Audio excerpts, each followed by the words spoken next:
Doctor نے ماں کے علاج کے لیے 10 لاکھ مانگے تو بڑا بھائی اور بھابھی مجھے اکیلا چھوڑ کر چلے گئے اور کہا ہمارا اماں سے کوئی رشتہ نہیں۔ میں نے اپنی ساری جمع پونجی ماں کے علاج پر لگا دی، مگر ماں نے مرنے سے پہلے بڑے بیٹے کو بلایا اور اپنی ساری جائیداد اس کے نام کر دی اور میرے نام ایک کچا مکان کر دیا۔ پھر کہا تم اسی لائق ہو۔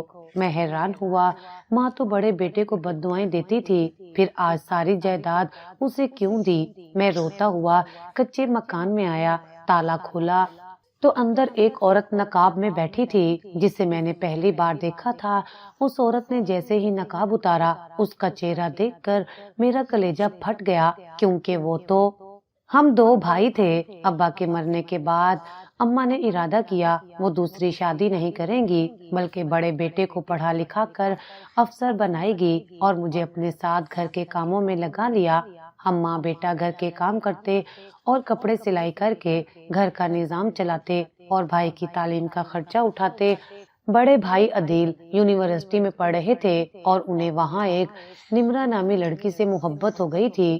وہ اس سے شادی کرنا چاہتے تھے اور نمرہ کا ایک امیر گھرانے سے تعلق تھا۔ وہ لاڈلی اور مغرور لڑکی تھی، لیکن اماں نے بھائی کی خوشی کے لیے اس کی شادی کے لیے ہاں کر دی۔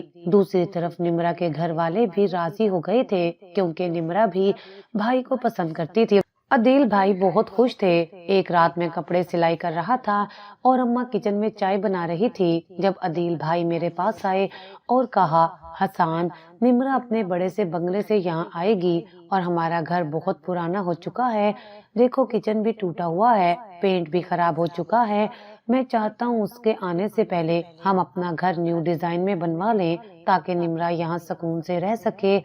بھائی کی بات سن کر میں نے کہا بھائی پہلے بھی شادی کا بڑا خرچہ ہے، میں اور اماں اتنے پیسے کہاں سے لائیں گے، بہتر ہے کہ آپ شادی کر لیں، گھر بعد میں بنوا لیں گے۔ اچانک بھائی غصے میں آ گئے اور مجھے باتیں سناتے ہوئے باہر جانے لگے۔ میں کچھ کہنے ہی والا تھا کہ اماں نے مجھے آنکھوں کے اشارے سے چپ کروا دیا۔ اس دن سے ہمارے گھر میں سکون نام کی چیز ختم ہو گئی۔ میں اور اماں صبح سورج نکلنے سے پہلے مشین پر بیٹھتے اور رات گئے تک کام کرتے۔ میری آنکھیں دکھنے لگی تھی، کمر میں شدید درد اٹھتا، لیکن جیسے ہی میں عدیل بھائی کے چہرے پر اطمینان دیکھتا میں اپنا درد بھول جاتا۔ ہم دونوں ماں بیٹا جتنا کماتے وہ گھر کے راشن کے ساتھ ساتھ اب گھر کی سجاوٹ اور عدیل بھائی کی فرمائشوں کی نظر ہونے لگا۔ کچھ دن بعد عدیل بھائی یونیورسٹی سے فارغ ہو کر گھر آ گئے۔ ان کا ماسٹرز مکمل ہو چکا تھا۔ میں خوش تھا کہ چلو اب بھائی کا ہاتھ بٹانے کا وقت آ گیا ہے۔ ایک شام ہم سب بیٹھے شادی کے مہمانوں کی لسٹ بنا رہے تھے۔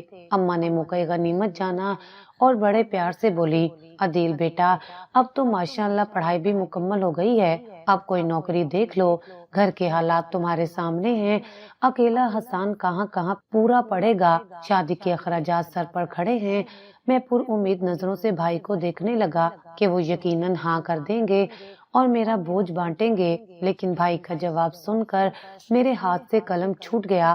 انہوں نے لاپرواہی سے صوفے پر ٹیک لگائی اور بولے اماں ابھی تو پڑھائی سے جان چھوٹی ہے، ابھی سے نوکری کی مصیبت گلے ڈال لوں، مجھے تھوڑا آرام کرنے دیں، دوستوں کے ساتھ انجوائے کرنے دیں، اور ویسے بھی شادی کے بعد نوکری تو کرنی ہی ہے ساری عمر، ابھی مجھے اپنی پرسنالٹی بنانے دیں۔ شادی والے گھر میں دولہا تھکا ہوا مزدور لگے اچھا لگتا ہے کیا؟ لیکن بھائی، میں بول پڑا، شادی میں لاکھوں کا خرچہ ہے، میں اکیلا کیسے؟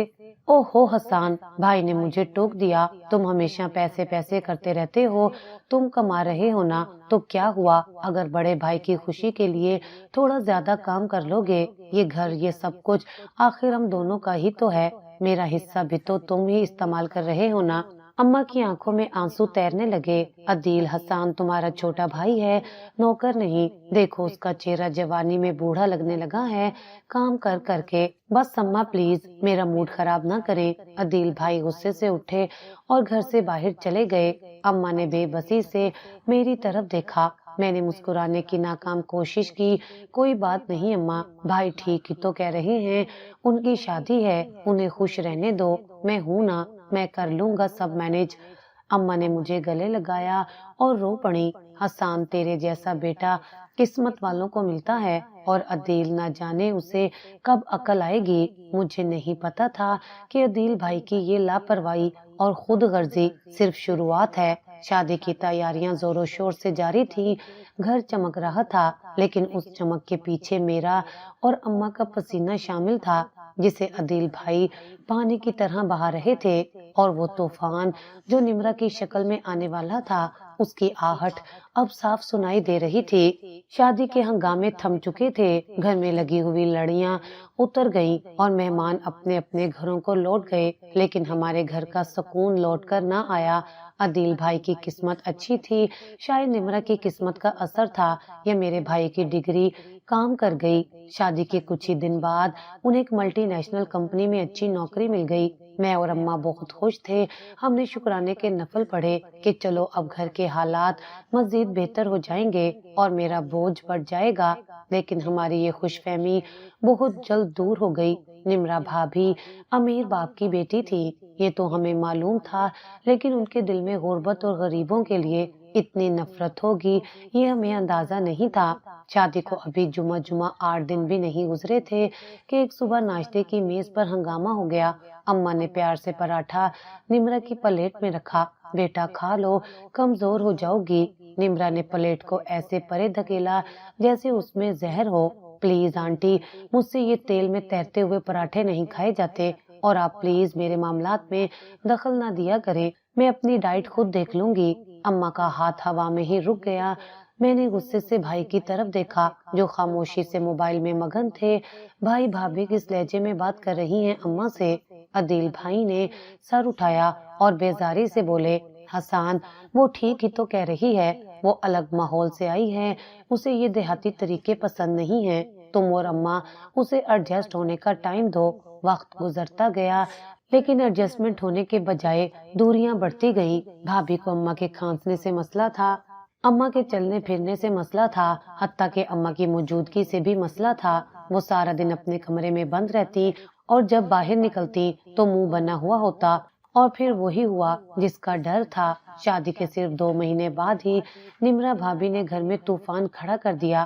رات کا وقت تھا، بھائی کے کمرے سے چیخنے چلانے کی آوازیں آ رہی تھی۔ میں نہیں رہ سکتی اس گھٹن میں، عدیل مجھے الگ گھر چاہیے ورنہ میں اپنے ڈیڈی کے گھر جا رہی ہوں۔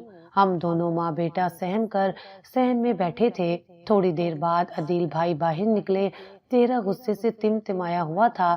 وہ سیدھے اماں کے پاس آئے، اماں اب پانی سر سے گزر چکا ہے، نمرا اس گھر میں سب کے ساتھ نہیں رہ سکتی، اسے پرائیویسی چاہیے۔ اماں نے لرزتی ہوئی آواز میں پوچھا، تو کیا چاہتے ہو بیٹا، ہم کہاں جائیں؟ عدیل بھائی نے نظریں چراتے ہوئے کہا، دیکھیں اماں، یہ گھر تو ابا نے بنایا تھا، لیکن اسے رینوویٹ میں نے اپنی پسند سے کروایا ہے۔ نمرا کے لیے اس گھر میں میرا حق بنتا ہے، میں چاہتا ہوں کہ یہ گھر میرے پاس رہے، کیونکہ نمرا چھوٹے یا کچے مکان میں نہیں رہ سکتی۔ میں اپنی جگہ سے اچھل پڑا، کیا مطلب؟ سارا پیسہ میں نے لگایا، میری اور اماں کی محنت کی کمائی اس گھر کی دیواروں میں لگی ہے، اور تم کہہ رہے ہو یہ گھر تمہارا ہے؟ اور اس زبان سنبھال کر بات کر۔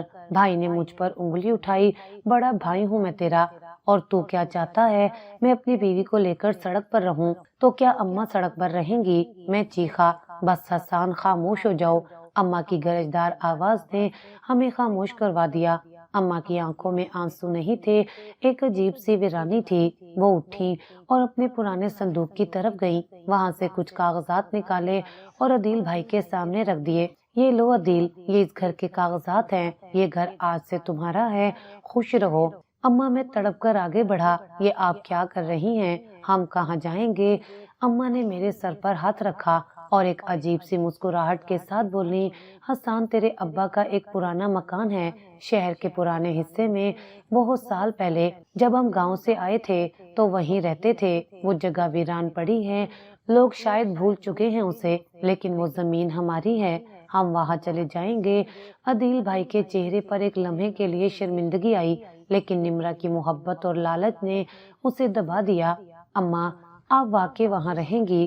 وہ جگہ تو کھنڈر ہو گئی۔ اماں نے مڑ کر بھائی کو دیکھا، مکان کھنڈر ہوتے ہیں بیٹا، گھر تو دلوں سے بنتے ہیں، جب دلوں میں جگہ نہ رہے تو محلات بھی کھنڈر لگتے ہیں۔ رکھ لو یہ گھر، مجھے اور حسان کو اور کچھ نہیں چاہیے۔ اگلی صبح ہم اپنا مختصر سا سامان باندھ رہے تھے، بھائی نے ایک بار بھی ہمیں روکنے کی کوشش نہیں کی۔ بھابھی اپنے کمرے کی کھڑکی سے ہمیں دیکھ رہی تھی، ان کے چہرے پر فتح کی مسکراہٹ تھی۔ جاتے وقت اماں دروازے پر رکی، انہوں نے پلٹ کر اس گھر کو دیکھا جسے انہوں نے اپنے خون پسینے سے سینچا تھا، پھر عدیل بھائی کے سر پر ہاتھ پھیرا جو نظریں جھکائے کھڑے تھے۔ خوش رہو عدیل، مجھے تجھ سے کوئی گلہ نہیں، بس اتنا یاد رکھنا ماں کی دعا اور بد دعا میں صرف ایک آہ کا فرق ہوتا ہے۔ میں جا رہی ہوں، اللہ تجھے خوش رکھے۔ میں نے اپنا بیگ کندھے پر رکھا اور اماں کا ہاتھ تھام کر اس گھر سے نکل آیا جو کل تک میرا تھا مگر آج میرے لیے پرایا ہو چکا تھا۔ مجھے نہیں معلوم تھا کہ جس پرانے مکان کی طرف ہم جا رہے ہیں وہاں ویرانی اور دھول کے سوا ہمارا کیا استقبال کرے گا۔ اس پرانے مکان کی چھتیں کچی تھیں اور دیواروں سے سیم زدہ اینٹیں جھانک رہی تھیں۔ ہم نے جیسے تیسے صفائی کر کے ایک کمرہ رہنے کے قابل بنایا تھا، لیکن اس گرد اور مٹی نے اماں کی کھانسی کو مزید بڑھا دیا تھا۔ میں دوائی کی شیشی ہاتھ میں لیے اماں کے پاس بیٹھا تھا۔ اماں منہ کھولیں اور یہ دوائی پی لیں، ڈاکٹر نے کہا ہے کہ اگر آپ نے پرہیز نہ کیا تو طبیعت زیادہ بگڑ سکتی ہے۔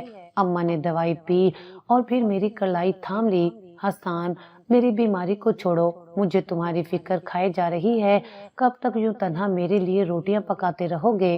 میں چاہتی ہوں کہ میرے مرنے سے پہلے تمہارا گھر بس جائے۔ میں نے بیزاری سے سر جھٹکا۔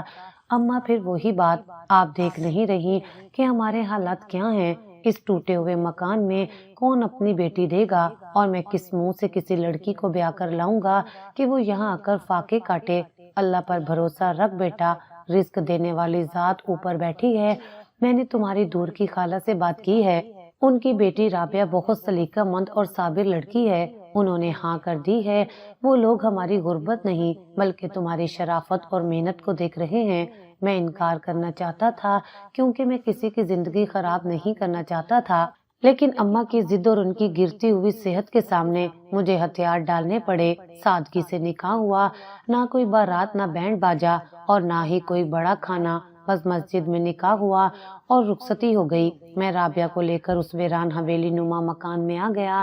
کمرے میں داخل ہوتے ہی مجھے شدید شرمندگی محسوس ہوئی۔ چھت کی کڑیوں پر جالے لٹک رہے تھے اور فرش بھی اکڑا ہوا تھا۔ رابعہ خاموشی سے چارپائی کے کنارے بیٹھ گئی۔ میں ہمت جمع کر کے اس کے پاس گیا۔ رابعہ، مجھے معاف کر دینا، میرے پاس تمہیں دینے کے لیے نہ کوئی محل ہے اور نہ ہی عدیل بھائی جیسا کوئی سجا سجایا گھر۔ یہاں قدم قدم پر مشکلات ہیں، شاید تمہیں بھوکا بھی رہنا پڑے۔ اگر تم چاہو تو اب بھی انکار کر سکتی ہو، میں تمہیں کچھ نہیں کہوں گا۔ پر رابعہ نے سر اٹھایا، اس کی آنکھوں میں خوف کی بجائے ایک عجیب سا سکون تھا۔ حسان صاحب، میں جان بوجھ کر اس گھر میں آئی ہوں، مجھے محل نہیں چاہیے، مجھے عزت اور سکون چاہیے۔ سنا ہے کہ جس گھر میں بزرگوں کی خدمت کی جائے وہاں اللہ کی رحمت ہوتی ہے۔ میں یہاں آپ کا بوجھ بانٹنے آئی ہوں، بڑھانے نہیں۔ ہم مل کر حالات بدل لیں گے۔ رابعہ کی باتوں نے میرے دل سے منو بوجھ اتار دیا۔ مجھے یقین نہیں آ رہا تھا کہ اس دور میں بھی ایسی لڑکیاں موجود ہیں۔ اگلے ہی دن سے گھر کا نقشہ بدلنے لگا۔ رابعہ نے گھر کی ایسی صفائی کی کہ وہ کھنڈر بھی رہنے کے قابل لگنے لگا۔ وہ اماں کا اتنا خیال رکھتی کہ اماں مجھے بھول گئیں۔ مجھے ایسا لگتا تھا جیسے اللہ نے مجھ پر خاص انعام کیا ہے۔ ایک شام میں کام سے تھکا ہارا گھر لوٹا تو رابعہ نے مسکراتے ہوئے پانی کا گلاس مجھے دیا۔ آج ایک خوشخبری ہے، اماں کی طبیعت آج بہت بہتر ہے، انہوں نے خود اٹھ کر نماز پڑھی ہے۔ میں نے شکر ادا کیا۔ یہ سب تمہارے خدمت کا صلہ ہے رابعہ، ورنہ میں تو شاید اماں کو وہ سکون کبھی نہ دے پاتا۔ ابھی ہم باتیں کر ہی رہے تھے کہ دروازے پر دستک ہوئی۔ میں نے جا کر دروازہ کھولا تو سامنے محلے کا ایک دکاندار کھڑا تھا۔ حسان بھائی، یہ بجلی کا بل ہے، پچھلے 3 ماہ سے ادا نہیں ہوا، اگر کل تک جمع نہ کروایا تو میٹر کٹ جائے گا۔ میں نے بل پکڑا تو میرے پیروں تلے سے زمین نکل گئی۔ رقم میری جیب میں موجود کل پیسوں سے کہیں زیادہ تھی۔ میں نے پریشانی سے ماتھا مسلا۔ رابعہ میرے پیچھے آ کھڑی ہوئی۔ کیا ہوا؟ کچھ نہیں، بس بجلی کا بل زیادہ آ گیا ہے۔ میں نے بات ٹالنے کی کوشش کی۔ میرے پاس کچھ پیسے رکھے ہیں جو امی نے رخصتی کے وقت دیے تھے، آپ وہ لے لیں۔ رابعہ نے فوراً کہا، نہیں رابعہ، وہ تمہارے پیسے ہیں، میں وہ استعمال نہیں کر سکتا۔ میری غیرت نے گوارا نہ کیا، ہم میاں بیوی ہیں، اور میرا تیرا کیا ہوتا ہے؟ مشکل وقت میں ایک دوسرے کے کام نہیں آئیں گے تو کب آئیں گے؟ اس نے مسکراتے ہوئے میرے ہاتھ میں کچھ نوٹ تھما دیے۔ اس رات مجھے احساس ہوا کہ اللہ نے مجھ سے اگر عالی شان گھر چھینا تھا تو اس کے بدلے مجھے رابعہ جیسی نیک سیرت بیوی اور اماں کی دعائیں دی تھی۔ مجھے نہیں معلوم تھا کہ اس پرانے مکان کی زمین میں کیا راز دفن ہے، لیکن مجھے اتنا یقین تھا کہ میرا اصل خزانہ میری ماں اور میری بیوی ہیں۔ مگر آزمائش ابھی ختم نہیں ہوئی تھی۔ کچھ دن بعد اماں نے مجھے اپنے پاس بلایا۔ ان کا چہرہ سخت تھا۔ حسان صحن کے کونے میں جو پرانا نیم کا درخت تھا، کل اسے کاٹ دو، مجھے وہاں کچھ عجیب محسوس ہوتا ہے۔ مجھے حیرت ہوئی، اماں وہ درخت تو سایہ دیتا ہے، اسے کیوں کاٹنا ہے؟ بس جو کہہ رہی ہوں وہ کرو، اور ہاں اس جگہ کی مٹی ذرا کھود کر نرم کر دینا، میں وہاں کچھ پھول لگاؤں گی۔ مجھے کیا معلوم تھا کہ اماں مجھ سے پھول لگوانا چاہتی ہیں یا کچھ اور۔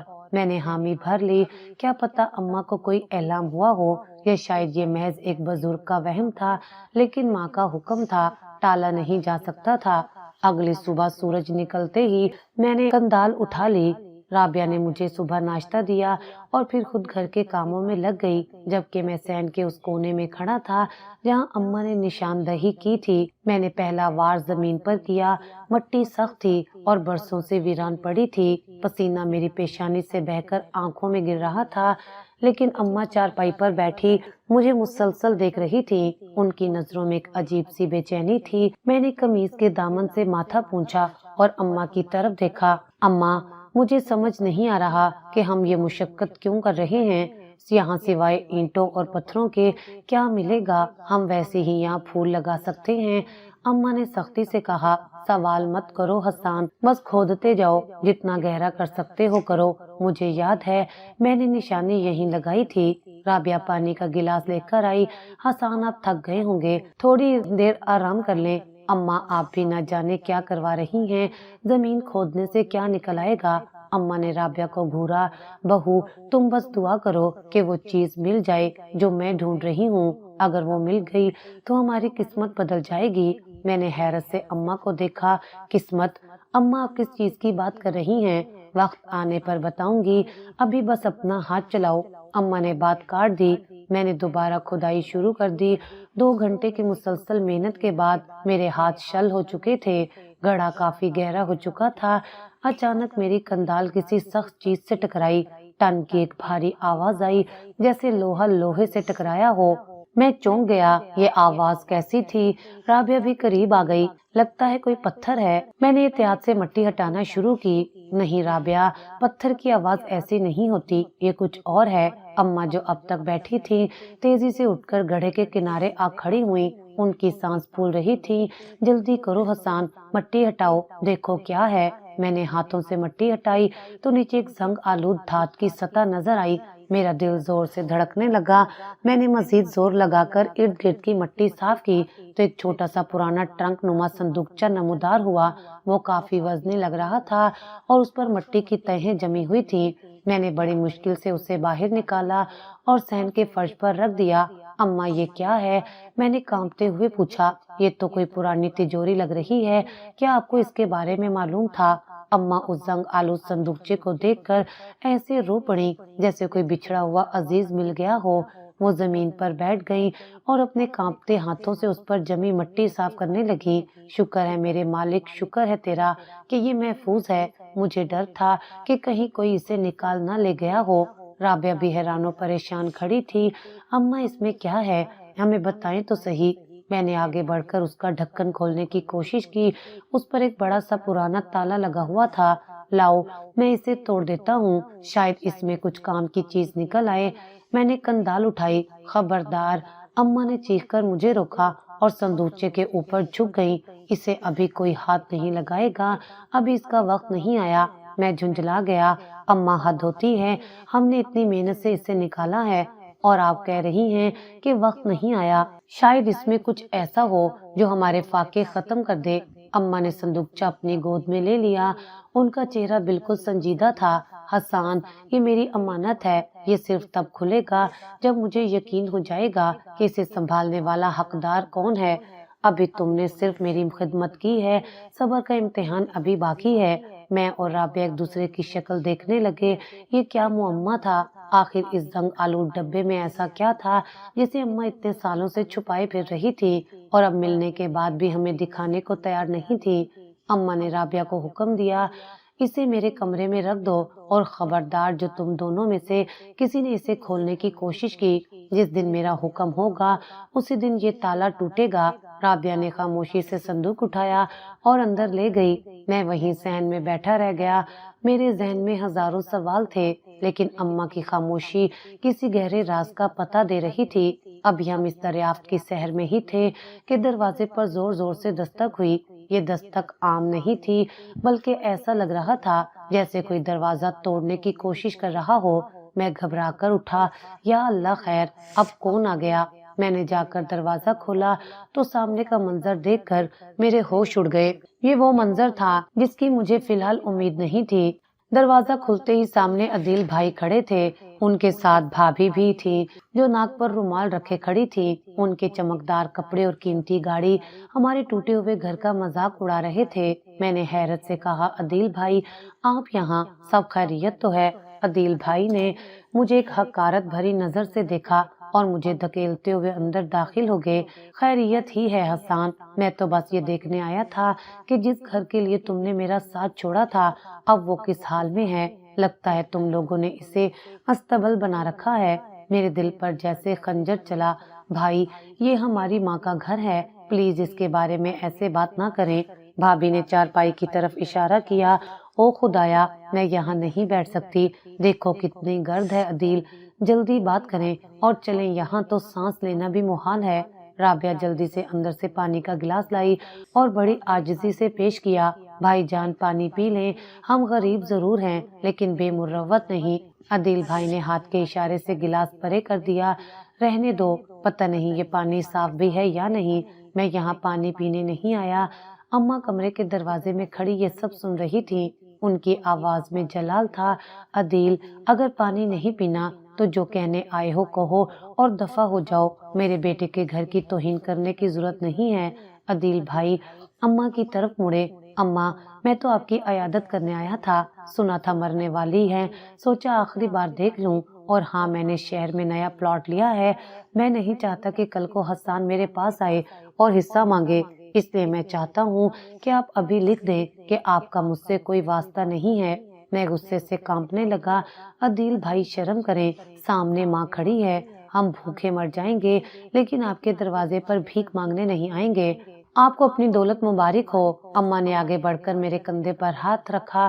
حسان غصہ مت کرو، اسے بولنے دو، اس کی آنکھوں پر دولت کی پٹی بندھی ہے۔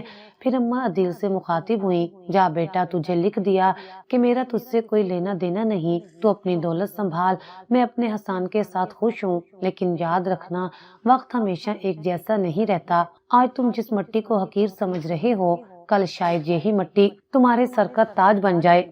عدیل بھائی نے کہکر لگایا، اماں آپ کی یہ جذباتی باتیں اب پرانی ہو گئی ہیں، مٹی مٹی میں ہی رہتی ہے، چلے بیگم یہاں مزید رکنا وقت کا ضیاع ہے۔ وہ دونوں مڑے، جاتے جاتے عدیل بھائی کی نظر صحن میں کھودے گئے گڑھے پر پڑی۔ وہ ایک لمحے کے لیے رکے۔ یہ کیا ہے حسان، یہاں خزانہ ڈھونڈ رہے ہو کیا؟ انہوں نے طنزیہ انداز میں پوچھا۔ میرے دل کی دھڑکن رک سی گئی، کہیں انہیں شک تو نہیں ہو گیا۔ رابعہ کا چہرہ بھی سفید پڑ گیا۔ میں نے فوراً سنبھل کر کہا، نہیں بھائی، بس پودے لگانے کے لیے زمین نرم کی تھی۔ ہاں ہاں لگاؤ پودے، شاید انہیں بیچ کر 2 وقت کی روٹی مل جائے۔ وہ یہ کہتے ہوئے باہر نکل گئے اور گاڑی کا دروازہ زور سے بند کیا۔ ان کے جانے کے بعد میں وہیں زمین پر بیٹھ گیا اور سر گھٹنوں میں دے دیا۔ میری آنکھوں سے آنسو جاری ہو گئے۔ اماں یہ کیسی ذلت ہے، اپنا سکا بھائی مجھے فقیر سمجھ رہا ہے۔ میرے پاس رابعہ کو دینے کے لیے کچھ نہیں، آپ کے علاج کے پیسے نہیں، کیا شرافت کا صلہ یہی ہے؟ رابعہ میرے پاس بیٹھ گئی اور میری پیٹھ سہلانے لگی۔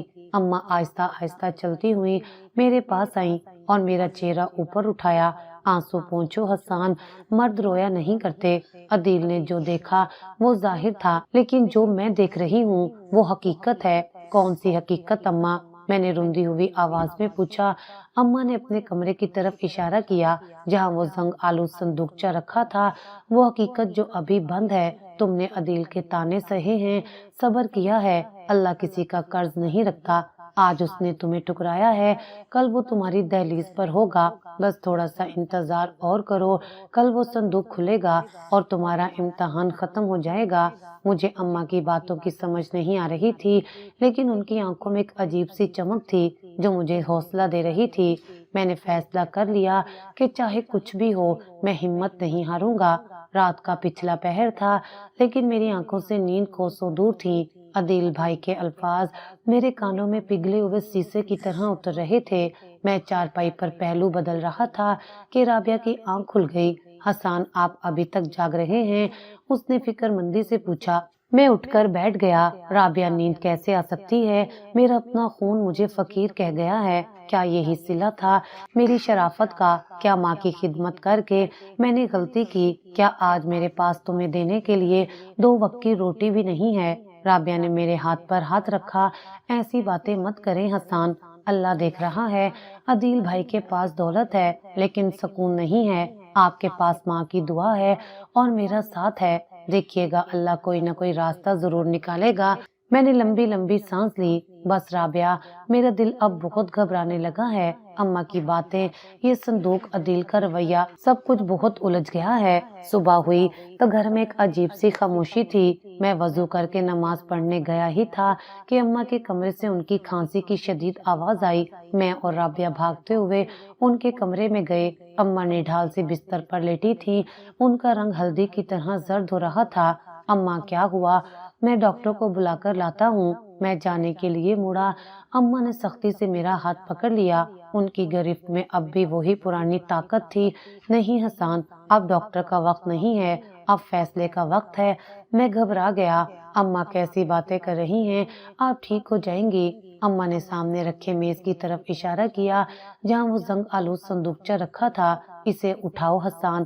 میں نے حیرت سے صندوقچے کو دیکھا، پھر اماں کو۔ لیکن اماں، آپ نے کہا تھا کہ اب بھی وقت نہیں آیا۔ اماں کی آواز میں ایک عجیب سی عجلت تھی۔ وقت آ گیا ہے بیٹا، مجھے لگ رہا ہے کہ میری سانس کی ڈوری اب کمزور ہو رہی ہے۔ میں نہیں چاہتی کہ میرے جانے کے بعد تم پریشان پھرو۔ میں اپنی زندگی میں تمہیں تمہارا حق دینا چاہتی ہوں۔ رابعہ نے پانی کا گلاس اماں کے ہونٹوں سے لگایا۔ اماں، آپ بس حوصلہ رکھیں، حسان ابھی اسے کھول دیتے ہیں۔ میں نے کونے سے ہتھوڑی اور چھنی اٹھائی، میرے ہاتھ کانپ رہے تھے۔ یہ وہ لمحہ تھا جس کا ہمیں انتظار تھا، لیکن مجھے ایک انجانا سا خوف بھی محسوس ہو رہا تھا۔ توڑ دو اسے، اماں نے حکم دیا۔ میں نے ہتھوڑی کی پہلی ضرب تالے پر لگائی۔ لوہے کی تیز آواز کمرے میں گونجی۔ تالا پرانا تھا لیکن مضبوط تھا۔ زور سے مارو حسان، ڈرو مت، یہ تمہارا ہی ہے، اماں نے حوصلہ دیا۔ میں نے پوری طاقت جمع کی اور دوسری ضرب لگائی۔ یا اللہ مدد! ٹخ کی آواز کے ساتھ تالا ٹوٹ کر نیچے گر گیا۔ میرا دل سینے سے باہر آنے کو تھا۔ رابعہ بھی سانس روکے کھڑی تھی۔ اماں نے کانپتے ہاتھوں سے اشارہ کیا، کھولو اسے، دیکھو اس میں کیا ہے۔ میں نے آہستہ سے صندوقچے کا بھاری ڈھکن اوپر اٹھایا۔ ڈھکن کھلتے ہی ایک پرانی سی خوشبو کمرے میں پھیل گئی۔ میں نے اندر جھانکا تو میری آنکھیں پھٹی کی پھٹی رہ گئی۔ میرا دماغ سن ہو گیا اور زبان سے ایک لفظ ادا نہ ہو سکا۔ صندوق کا ڈھکن ہٹا تو اندر کوئی خالی جگہ نہیں تھی، بلکہ وہ اوپر تک بھرا ہوا تھا۔ سب سے اوپر پرانے کپڑوں کی کچھ تہیں لگی ہوئی تھی۔ میں نے لرزتے ہاتھوں سے وہ کپڑے ہٹائے تو نیچے سے نکلنے والی سنہری چمک نے میری آنکھوں کو خیرہ کر دیا۔ رابعہ کے منہ سے بے اختیار چیخ نکل گئی، یا اللہ!